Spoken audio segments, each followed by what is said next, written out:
শান্ত, আজ হাসপাতালে হাম আক্রান্ত হয়ে কতজন নতুন রোগী ভর্তি হলো, সার্বিক অবস্থা জানাবেন। দেবাশিস, আমি যে ওয়ার্ডটিতে আছি এটি শিশু হাসপাতালের বিশেষায়িত হাম ওয়ার্ড এবং এখানে বেড রয়েছে 30টি এবং আইসিইউতে বেড রয়েছে 14টি, যার 13টি ব্যবহারযোগ্য। একটিতে অক্সিজেন না থাকায় 13টি বেড আমরা কাউন্ট করতে পারি।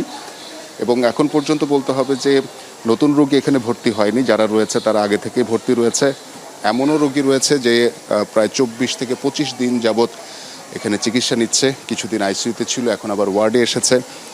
এমন ধরনের জটিলতা আমরা দেখতে পাচ্ছি এবং সবার ক্ষেত্রেই, শিশুদের ক্ষেত্রে আমরা যেটা দেখেছি যে উচ্চ জ্বর, সর্দি কাশি রয়েছে, চোখ লাল এবং চোখ থেকে পানি পড়ছে, মুখের ভেতর সাদা দাগ রয়েছে এবং পরে সারা শরীরে লালচে একটা র্যাশ হয়েছে, এমন প্রাদুর্ভাব বা এমন একটা লক্ষণ নিয়ে তারা কিন্তু ভর্তি হয়েছেন।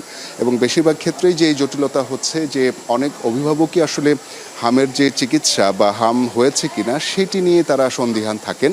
অনেকে জানতেও পারেন না যে বাচ্চার হাম হয়ে গিয়েছে, হয়তোবা স্বাভাবিক যে জ্বর মনে করেন, স্বাভাবিক শরীরে তাপমাত্রা বেড়েছে, এটাকে স্বাভাবিকভাবে জ্বর ভেবে নেন এবং পরবর্তীতে যখন শিশুর অবস্থা আরও বেশি শোচনীয় হয়, আরও বেশি খারাপ অবস্থা হয়, তখন গিয়ে চিকিৎসার জন্য তারা শরণাপন্ন হচ্ছেন। এতেই আসলে বড় ভুলটা হয়ে যাচ্ছে বলে মনে করছেন চিকিৎসকরা। এবং এখানে বলতে হবে যে শিশুর শরীরে যদি অপুষ্টি থাকে এবং দেরিতে চিকিৎসার যে বিষয়টি থাকে, সেই ক্ষেত্রে কিন্তু হাম সংক্রমণ অনেকটা বেড়ে যাওয়ার একটা প্রাদুর্ভাব থাকে এবং দ্রুত শিশুর অবস্থা আরও বেশি খারাপ হয়ে যাওয়ার মতো একটা পরিবেশ তৈরি হতে পারে।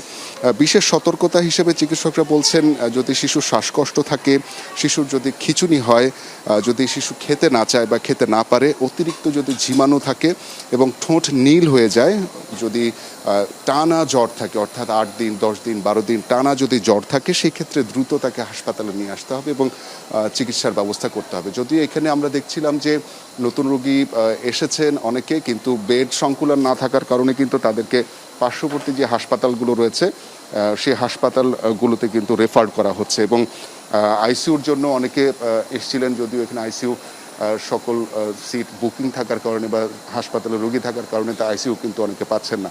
স্বাভাবিকভাবে বলতে হবে যে পরিস্থিতি কিন্তু ধীরে ধীরে আরও নাজুকের দিকে যাচ্ছে বলে মনে করা হচ্ছে। দেবাশিস, ধন্যবাদ শান্ত যুক্ত হবার জন্য।